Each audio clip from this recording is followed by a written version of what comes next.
بسم اللہ الرحمن الرحیم۔ السلام علیکم ورحمۃ اللہ وبرکاتہ۔ پیش خدمت ہے محبت کے لیے اللہ الصمد کا یہ زبردست وظیفہ، کسی کو بھی اپنی محبت میں گرفتار کرنے کے لیے یہ عمل بہت زبردست اور بڑا مجرب ہے، اور بہت سارے اولیاء کرام اور اللہ کے ولی اور کامل بزرگ لوگوں کا یہ اجتماعی طور پر اس پر بڑا یقین، اور یہ باقی اللہ الصمد ایک ایسا اسم ہے، ایسا اسم ہے، کئی بزرگ تو اس کو اسم اعظم بھی کہتے ہیں۔ تو بات یہ ہے کہ اللہ الصمد جو ہے اس کی بڑی برکات ہیں۔ آپ اس کے لیے بہتر یہ ہے کہ میں جو آج آپ کو بتانے جا رہا ہوں کہ کوشش کریں، یا تو آپ کو کوئی ایسا بندہ اللہ الصمد کا عمل بتا دے کرنے کے لیے چھوٹا موٹا کہ جو اس کا عامل ہے، دین تو آپ چاہے 2-3 بار بھی یا 7 بار بھی کسی کو پڑھ کے اللہ الصمد پھونکیں گے یا مٹھائی کے اوپر کر کے کھلائیں گے، وہ آپ کے پیچھے دیوانہ ہو جائے گا۔ لیکن اب یہ کیسے پتا چلے گا جس نے یہ کہا تھا وہ اس کا عامل بھی ہے کہ نہیں ہے؟ اس وقت دعوت تو ہر بندہ، اس وقت بڑے بڑے دعوے جو چل رہے ہیں یوٹیوب کے اوپر، مطلب میں بھی چاہوں تو میرے نام کے نیچے یہاں پر ایک پٹی چلنا شروع ہو جائے جی،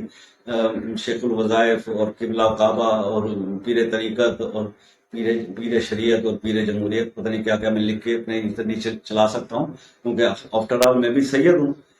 تو میرے پیچھے بزرگ بھی سارے گدیوں والے پیر ہیں۔ لیکن ایسا کرنے سے کیا، وہ پھر آپ دیکھیے، بات یہ ہے کہ وہ ہاتھ کنگن کو آرسی گیا اور پڑھے لکھے کو فارسی گیا۔ اگر فرض کریں کوئی ایسی چیز یا پاور انسان کے اندر ہے تو وہ تو پھر بتائے گا، اس کی چیز وہ ٹھک کر کے لگے گی۔ تو بہرحال میں آپ کو بتا رہا ہوں کہ اس کے لیے بہتر یہ ہے کہ آپ تھوڑا سا احتیاط کر کے، پرہیز جوالی جلالی کر کے، یہ گوشت پیاز لہسن وغیرہ سے پرہیز کر کے، حصار کامل کر کے، 40 دن کا یہ ایک عمل ہے اللہ الصمد کا، یہ کر ڈالیں، آپ خود ہی اس کے عامل بن جائیں گے، آپ کے پاس خود اس کی پاور آ جائیں گی، ٹھیک ہے۔ لیکن اس 40 دن کے اندر آپ نے اپنی نماز کی پابندی رکھنی ہے، اگر آپ نے اس کی طاقتوں کو تسخیر کرنا ہے اور آپ چاہتے ہیں کہ آپ کے پاس کوئی پاور آ جائے کہ جس سے آپ لوگوں کے دل جیت لیں، جس کو بھی آپ چلتے پھرتے دیکھتے ہوئے کہ اللہ الصمد کر کے ایسے دیکھیں آپ اٹھا کے اور وہ آپ کے قدموں میں گر جائے، یہ پاور حاصل کرنا چاہتے ہیں تو پھر آپ کو محنت کرنی پڑے گی بھائی۔ تزکیہ بہت ضروری ہے، محنت سے تو ہم گھبراتے ہیں، ہم تو کہتے ہیں پکی پکائے پلیٹ ہو، کسی بابے کے پاس جائیں، بابا جی ان نوٹاں دی گڈی پھڑو تے بس کوئی میں سانو نا ایویں کوئی 2-4 موکل پھڑا دیو، بس 2-4 موکل دے دیو تے تھوڑی مہربانی بابا جی، 10 لاکھ لو، کروڑ لے لو، 2 موکل پھڑ کے مل دیتے، موکل نہ ہو گیا برائلر مرغی ہو گئی۔ ایسا نہیں ہوتا بھائی، پتہ نہیں ہم کس دنیا میں رہ رہے ہیں۔ بہرحال آپ سے ریکویسٹ یہ ہے کہ اگر آپ اللہ سمد کے عامل بننا چاہتے ہیں بھیا، تہجد کی نماز بھی آپ کو پڑھنی پڑے گی، 5 وقت نمازی بننا پڑے گا، حساب کرنا پڑے گا آیت الکرسی کا، اس کو بیٹھ کے پڑھنے سے پہلے پرہیز جمالی جلالی کی ڈیٹیل مجھ سے پوچھ لیں یا کوئی ویڈیو دیکھ لیں، وہ ضرور کرنا پڑے گا آپ کو۔ اس کے بعد آپ نے اس کا عمل کرنا ہے، آپ نے تہجد کی نماز کے بعد اول آخر 5 بار درود ابراہیمی 300 بار اس کو ڈیلی پڑھنا ہے، اور وہ بھی 40 دن۔ اگر آپ یہ وظیفہ کر لیتے ہیں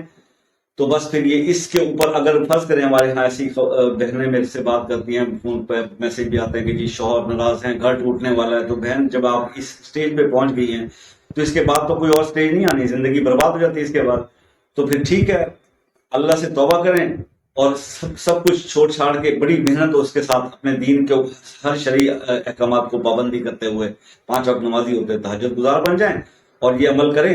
میں کہتا ہوں جی آپ کے شوہر کی ضرورت ہی نہیں ہے کہ وہ آپ کے ساتھ کوئی ایسا کر سکے۔ ہاں بات یہ ہے کہ اب بات آ گئی کہ اللہ کا اگر حکم یہ ہے کہ آپ کا گھر ٹوٹنا ہے، دین کیا ہو؟ دیکھیے، اللہ کا حکم اللہ ہی چاہے تو بدل سکتا ہے، اللہ ہی ہے نا، تو اللہ اپنی لکھی ہوئی تقدیر کو اللہ ہی بدل سکتا ہے۔ انسان کچھ ایسا کرے تو اللہ کے سامنے کہ ہم تو بندے ہیں، عاجز ہیں، رب تو مالک ہے کائنات، تو ہم بندہ کچھ ایسی بندگی کرے نا تو وہ پھر کہ رب جو ہے وہ اپنے اس کو بدل دے کہ یار دے دو اس کو، یہ کر دو اس کا یہ ایسا، ٹھیک ہے نا۔ وہ 70 ماؤں جتنا پیار کرتا ہے، آپ ایک ماں سے بھی کوئی ایسی چیز مانگ لیں جو وہ جانتی ہوگی آپ کے لیے اچھی نہیں ہے، لیکن جب بچہ تڑپتا ہے اور چیختا ہے وہ کہتے ہیں اچھا تھوڑی دیر کے لیے دے دو، دیکھا ہے نا آپ نے۔ تو ایسی کوئی سچویشن ہے، وظیفہ میں نے آپ کو بتا دیا ہے، اس کو کریں، اللہ الصمد کے عامل بن جائیں، اور پھر اس کے جو معجزات ہیں، اس کی کرامات ہیں، اس کے فیوز و برکات ہیں، وہ اپنی آنکھوں سے دیکھیں، آبزرو کریں۔ لیکن بات وہی آ گئی، مجھ پہ یہ شکوہ نہ کیجیے گا کہ